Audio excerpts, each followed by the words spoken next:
What's going on, you guys? Welcome back to another video, and it's Logan from Logan's Reactions. And today I'm going to be reacting to Mr. Nightmare, 3 disturbing true horror stories. So, came out about 7 hours ago by Mr. Nightmare, so I'm just going to go ahead and check it out. So, here we go. 3, 2, 1, let's go.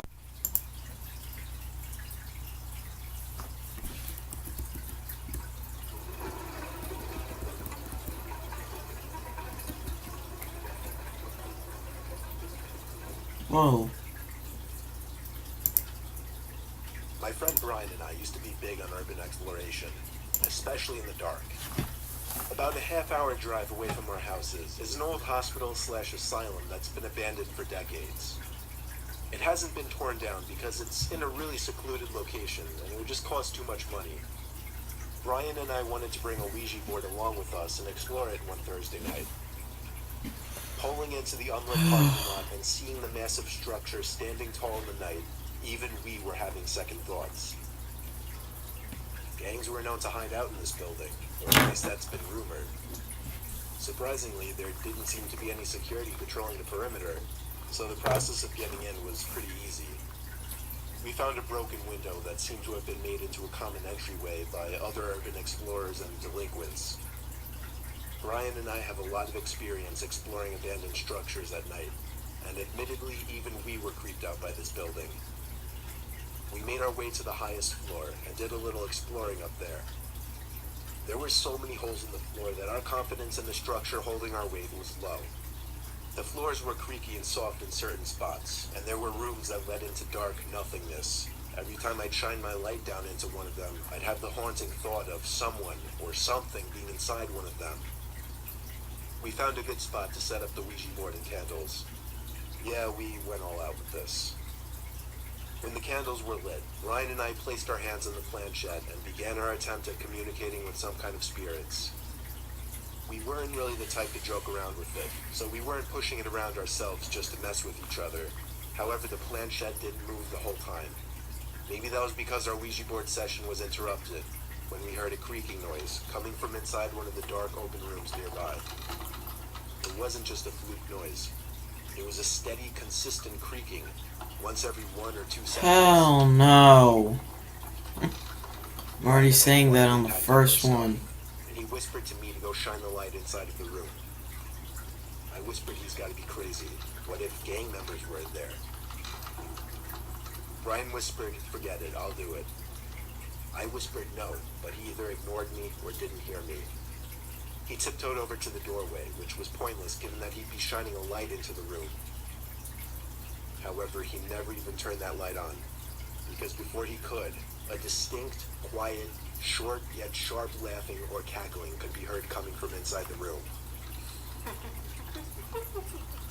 Oh, It shit. sounded like an older woman's cackle. It was the most disturbing moment of my life. Brian screamed run, and we both ran down the 10 flights of stairs and back out the window we climbed in through. We continued running all the way back to my car and drove out of the woodsy property. We swore to never go back there, and we haven't. The thing that sucks is that we usually recorded our visits to places like this. And one of the few times we didn't, the most disturbing moment of my life took place.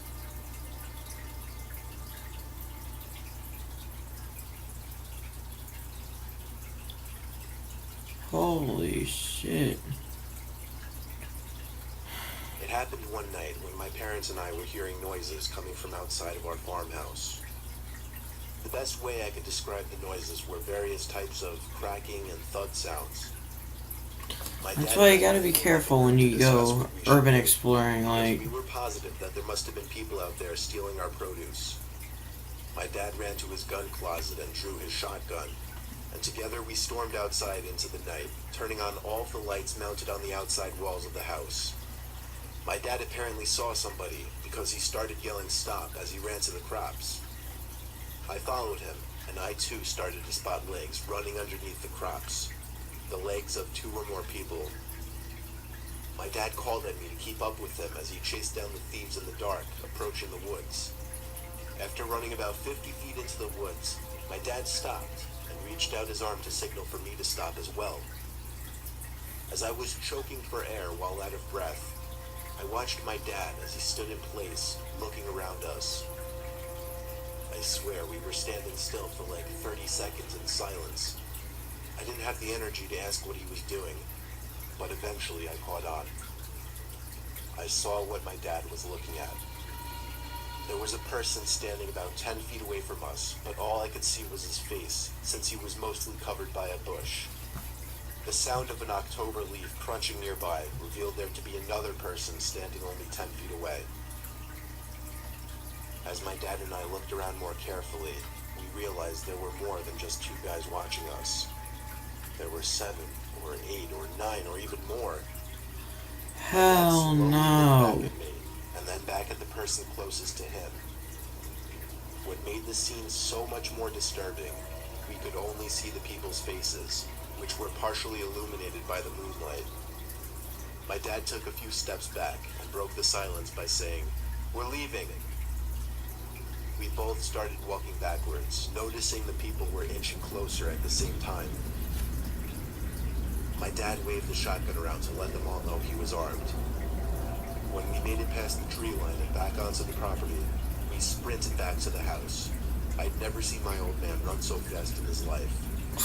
He slammed the door behind him and watched the windows with the gun still in his hand, while I called the sheriff's office. The cops took a while to respond, about 15 minutes, and the 2 officers that showed up were very unhelpful. They only asked questions and took down notes. They didn't actually go looking for the group we encountered. The cops left within 10 minutes, but it ultimately didn't matter, because by the next day, nothing happened. So we assumed it was over, and it was. There was never any follow-up to this.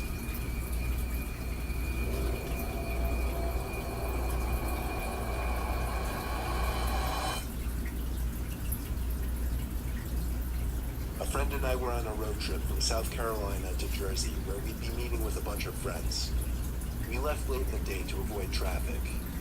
We were somewhere in Maryland when my friend had to get off the highway to find the nearest bathroom. I don't mean to piss, I mean he had the runs all of a sudden and needed to go really badly. We were driving around some desolate town looking for a place for him to go. There was practically no traffic and all the store lights were off. The place was a ghost town. The further from the highway we got, the quieter and creepier the surroundings got as well. Eventually we came across a small 24-hour ghetto-looking Dunkin' Donuts. It was an outlet though, so we had to pull around the strip to a basically hidden parking lot around back. There was not a single other car in the lot. It was so hidden that nobody would ever find it unless they were looking for it. We knew we were in a sketchy area, so I begged him to just hurry back. He said he'd be back in no less than half an hour, as he cracked a smile, reminding me of his annoying humor.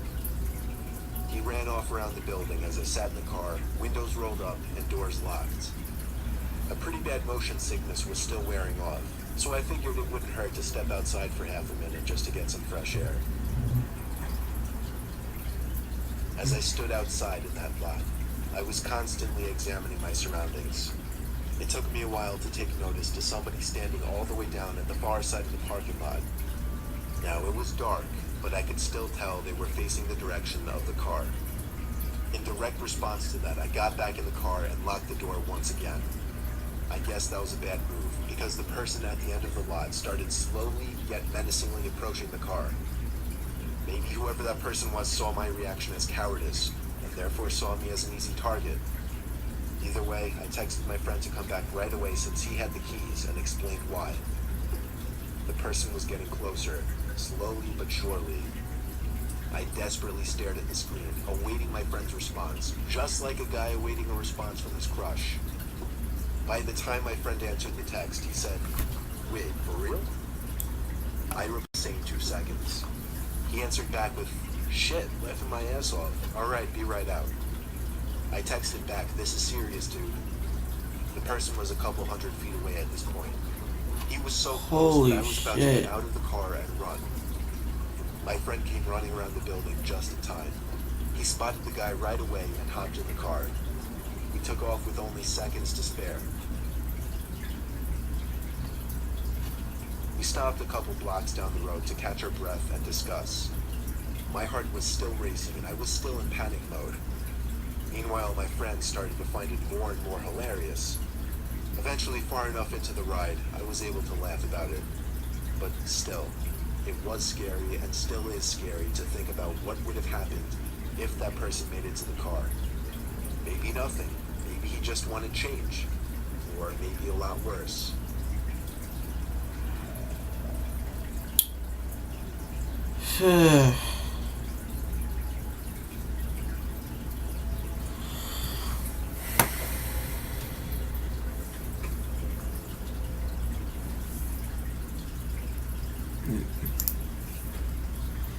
Okay. Normally, Mr. Nightmare videos aren't that creepy, but this is probably the most creepiest one I've ever watched so far on Mr. Nightmare's channel. Damn. Okay, guys, thank you all very much for watching. Make sure to like, comment, and subscribe. Sorry, guys, I'm tired. Make sure to like, comment, and subscribe. Subscribe for more content. Hit that red subscribe button so you can be the first to get notified for any new videos posted on the channel. Share the video. And I guess I'll see you later. Peace out.